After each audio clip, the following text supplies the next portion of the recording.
আমরা সবাই জুম্মার দিনে সূরা কাহফ পড়ার চেষ্টা করি। রাসূলুল্লাহ সাল্লাল্লাহু আলাইহি ওয়াসাল্লাম বলেছেন, যে ব্যক্তি জুম্মার দিনে সূরা কাহফ পাঠ করবে তার জন্য এক জুম্মা থেকে অন্য জুম্মা পর্যন্ত নূর অর্থাৎ আলো আলোকিত থাকবে। অপর বর্ণনা এসেছে, এটি পাঠককে দাজ্জালে ফিতনা থেকে রক্ষা করবে। কিন্তু আমরা কি কখনো এই সূরার গঠন বা এর আয়াতগুলোর বিন্যাস নিয়ে একটু গভীরভাবে দেখার চেষ্টা করেছি? আমি গত কয়েকদিন ধরে এই সূরাটি নিয়ে ভাবছিলাম। আমি লক্ষ্য করলাম সূরাটি কেবল কিছু ঘটনার সমষ্টি না। যদি আপনি আপনার অন্তর্দৃষ্টি দিয়ে দেখেন তাহলে আমাদের জীবনের এক বিশাল মানচিত্র যা খুব সুনিপুণভাবে সাজানো গোছানো রয়েছে এই সূরা কাহফে। আমি কোনো বিতর্কিত বিষয়ে যাচ্ছি না, শুধু আমার এই তুচ্ছ জ্ঞান দিয়ে রিসার্চ আমি আপনাদের সাথে তুলে ধরতে চাই। আমি বোঝার চেষ্টা করেছি আল্লাহ তাআলা কিভাবে এই সূরাটি গঠনশৈলীভাবে সাজিয়েছেন। আমি যখন সূরাটি পড়ছিলাম তখন লক্ষ্য করলাম এর আয়াতগুলোকে খুব সুন্দরভাবে কয়েকটি ভাগে ভাগ করা। প্রতিটি ভাগের একটি নির্দিষ্ট উদ্দেশ্য আছে। আবার শুরুতে যদি আপনি লক্ষ্য করেন আয়াত 1 থেকে 8, এই অংশে আল্লাহ সুবহানাহু ওয়া তাআলা এই সূরার মূল উদ্দেশ্য এবং মানুষের জন্য কোরআনের গুরুত্ব বর্ণনা করেছেন। এরপর আয়াত 9 থেকে 26 পর্যন্ত যদি লক্ষ্য করেন আমরা আসহাবুল কাহফ বা গুহাবাসীদের ঘটনাটি জানতে পারি, যা মূলত আমাদের ঈমানের পরীক্ষা নিয়ে। এরপর একটি সংযোগকারী অংশ আছে আয়াত 27 থেকে 31। এই আয়াতগুলো আসলে প্রথম ঘটনা শিক্ষা। এরপর আয়াত 32 থেকে 44 পর্যন্ত চলে দুই বাগান মালিকের ঘটনা, যা আমাদের সম্পদের পরীক্ষা সম্পর্কে জানায়।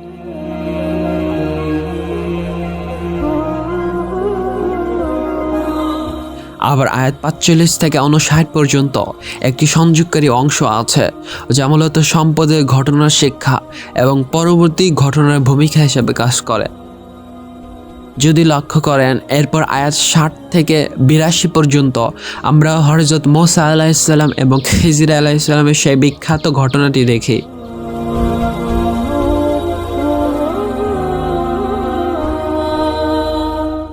যা আমাদের জ্ঞানের পরীক্ষা দেয়।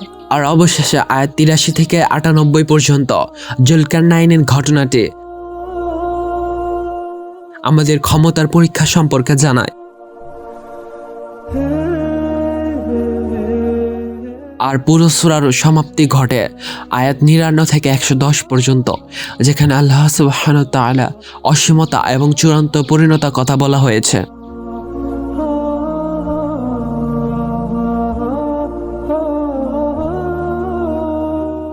যদি আমরা এক সারিতে ঘটনাটি 4টি রাখে, আরেক পাশে বিষয় রাখি, আরেক পাশে বিপরীত বিষয় এবং ভারসাম্যমূলক শিক্ষা, তাহলে আমরা এই ছকটি পাই। যদি বিষয়টাকে আমরা একটি উপমার মাধ্যমে বুঝি, কল্পনা করুন আপনি একটা বিশাল ঘন এবং অন্ধকার জঙ্গলের ভিতর দিয়ে হাঁটছেন। রাত গভীর, চারপাশ কুয়াশায় ঢাকা, আর আপনার কাছে কোনো ম্যাপ বা আলো নেই। এই জঙ্গলে অনেকগুলো পথ আছে, কিন্তু আপনি জানেন না কোন পথটি আপনাকে গন্তব্যের দিকে নিয়ে যাবে আর কোন পথটি আপনাকে কোনো গভীর খোদে বা বাঘের মুখে ঠেলে দেবে।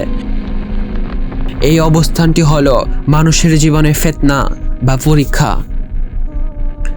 এখন কল্পনা করুন আপনার হাতে একটি ম্যাজিক কম্পাস দেওয়া হলো। এই কম্পাসটি সাধারণ নয়, এর 4টি বিশেষ কাঁটা আছে যা ভিন্ন ভিন্ন রঙের আলো দেয়। প্রথম কাঁটা, এটি আপনাকে দেখায় আপনার দিক ঠিক আছে কিনা। যদি আপনি বিপদে পড়ে আপনার বিশ্বাস হারিয়ে ফেলেন তবে এই কাঁটাটি আপনাকে সঠিক পথে ফিরিয়ে আনে। এটি হলো আসহাবুল কাহফের শিক্ষা। দ্বিতীয় কাঁটা, সোনালী আলো, এটি আপনাকে সতর্ক করে যখন আপনি খুব বেশি আরাম বা ভোগবিলাসে ডুবে যান, যা আপনাকে অন্ধ করে দিতে পারে। এটি হলো দুই বাগান মালিকের শিক্ষা। তৃতীয় কাঁটা, সাদা আলো, এটি আপনাকে মনে করিয়ে দেয় যে যা আপনি দেখছেন তা সব সত্য নয়, গভীর সত্য দেখার জন্য অন্তর্দৃষ্টি প্রয়োজন। এটি হলো মূসা ও খিজির আলাইহিস সালামের শিক্ষা। চতুর্থ কাঁটা, লাল আলো, এটি আপনাকে সতর্ক করে যখন আপনি ক্ষমতা আর শক্তির দাপটে অন্ধ হয়ে ন্যায় বিচার ভুলে যান। এটি হলো জুলকারনাইনের শিক্ষা। যদি সম্পূর্ণটাকে আমরা বুঝতে পারি, তাহলে সূরা কাহাফ রাসূল সাল্লাল্লাহু আলাইহি ওয়াসাল্লাম এমনি আমাদের বলে যাননি কেন এটা পড়া জরুরি। এটি হলো মানুষের জন্য একটি সার্ভাইভাল কিট বা জীবন রক্ষার সরঞ্জাম। মানুষ যখনই কোনো বড় বিপদে বা ফেতনায় পড়ে, তখন সে আসলে এই 4টি বিষয়ে যে কোনো একটিতে ভারসাম্য হারিয়ে ফেলে। কেউ ঈমান হারায়, কেউ সম্পদের মোহে পড়ে, কেউ জ্ঞানের অহংকারে পড়ে, কেউ ক্ষমতার দাপটে পড়ে। সূরা কাহাফ এই 4টি কাঁটা বা দিক নির্দেশনা দিয়ে মানুষের জীবনে ভারসাম্য রক্ষা করে। এবার দেখা যাক এই 55 এবং 56 নম্বর আয়াতের আশেপাশে সূরার বিষয়বস্তু বা থিম কিভাবে পরিবর্তিত হচ্ছে। এটি একটি অবিশ্বাস্য গাণিতিক ও বিষয়ের মেলবন্ধন। 55 নম্বর আয়াতের আগের অংশ, এই অংশটি মূলত 2 বাগান মালিকের ঘটনা নিয়ে। এই ঘটনার মূল বিষয় হলো সম্পদ, দুনিয়ার চাকচিক্য এবং অহংকার, অর্থাৎ মানুষের কাছে যা আছে তা দিয়ে তার পরীক্ষা। যদি লক্ষ্য করেন 56 নম্বর আয়াতের পরের অংশ, আয়াত 60 থেকে 82, এই অংশটি শুরু হয় হযরত মুসা আলাইহিস সালাম ও খিজির আলাইহিস সালামের ঘটনা দিয়ে। এই ঘটনার মূল বিষয় হলো জ্ঞান, হিকমত অর্থাৎ প্রজ্ঞা এবং অন্তর্দৃষ্টি অর্থাৎ মানুষের যা জানতে হবে তা দিয়ে তার পরীক্ষা।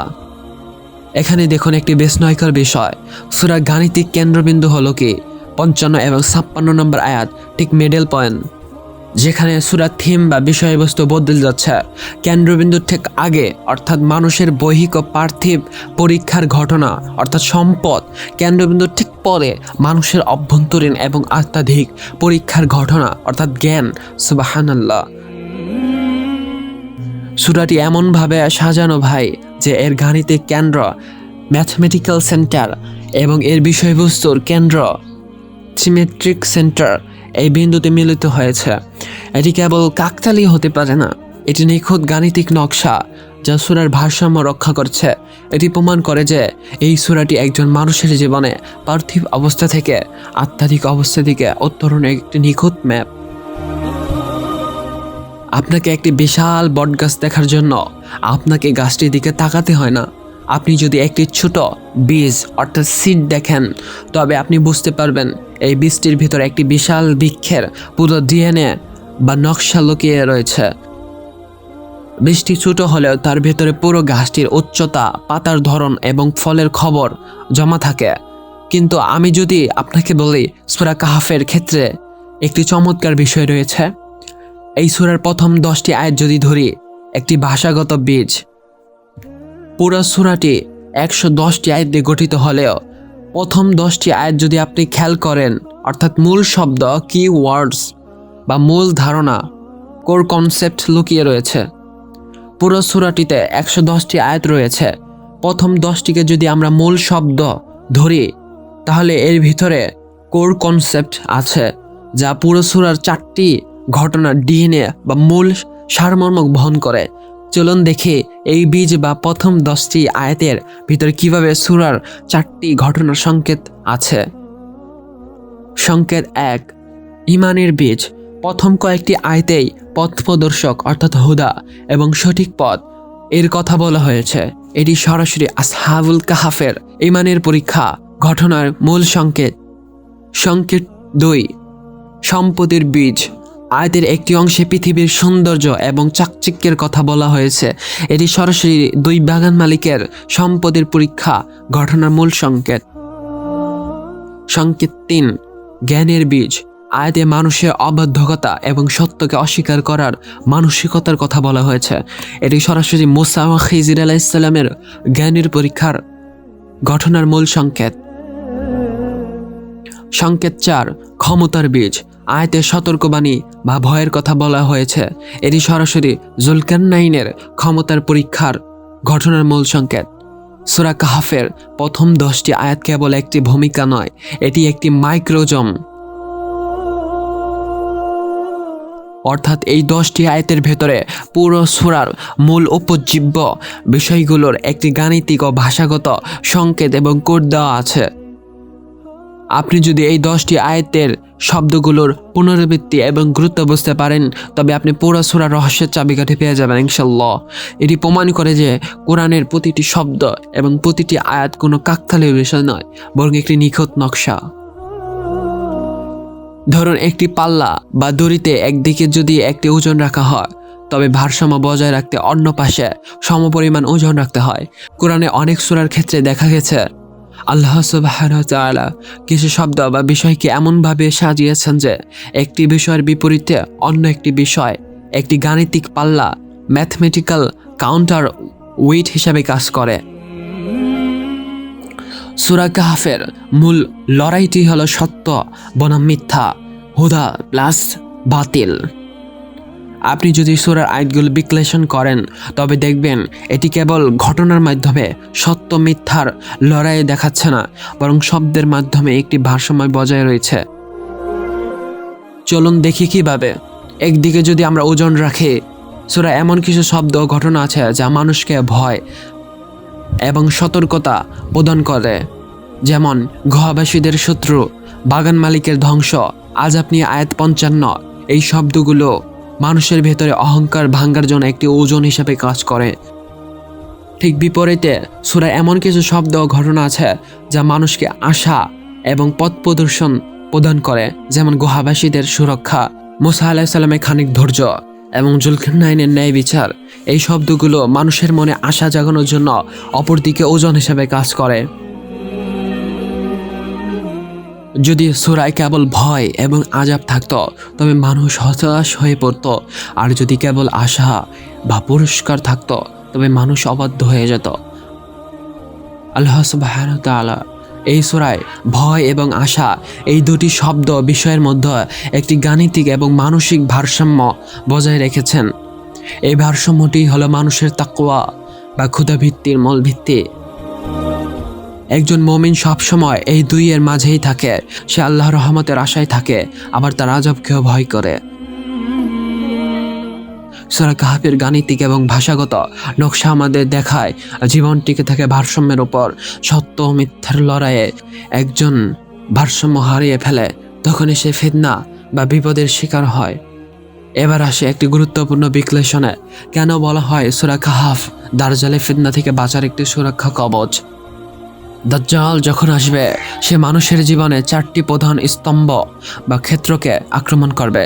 সে মানুষের ঈমান ভাঙার চেষ্টা করবে, সে মানুষের সম্পদ নিয়ে প্রফুল্ল করবে, সে বিভ্রান্তিকর জ্ঞান বা অলৌকিক ক্ষমতা দেখাবে, আর সে বিশাল ক্ষমতা দিয়া মানুষকে শাসন করবে।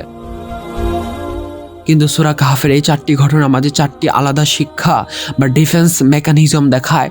আসহাবুল কাহফ আমাদের ঈমান দৃঢ়তা শেখায়, বাগান মালিকের ঘটনা সম্পদের নশ্বরতা শেখায়, মুসা ও খিজির আলাইহিস সালামের ঘটনা প্রকৃত জ্ঞান ও ধৈর্য শিক্ষা দেয়, আর জুলকারনাইনের ঘটনা ক্ষমতার সঠিক ব্যবহার শেখায়।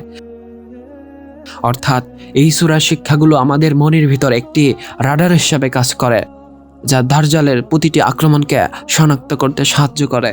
আরেকটি জিনিস যা আমাকে অবাক করেছে তা হলো এই সূরার গঠন। সূরাটি অনেকটা একটি বৃত্তের মতো।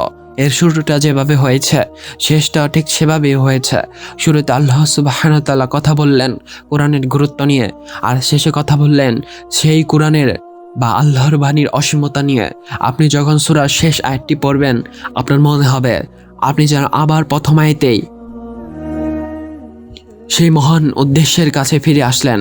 মনে হয় যেন একটি পূর্ণচক্র।